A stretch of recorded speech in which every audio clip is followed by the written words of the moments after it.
Erkek durmuşda doğru maksat tapmalı. Ayal bolsa doğru maksatlı erkek tapmalıdır. Erkekler bir ayala hormat koymasa, o hemişe diýenýaly olara bolan gatnaşygynda ilkinji bolup ayalyň ýalňyşlyk goýberendigini görkezýär.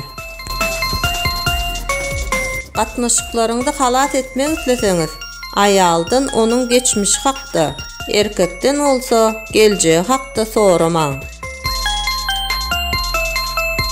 Ayal ilki bilen erkegiň ayaly bolan gatnaşygyny, diňe soň erkegiň özüne aşyk bolýar.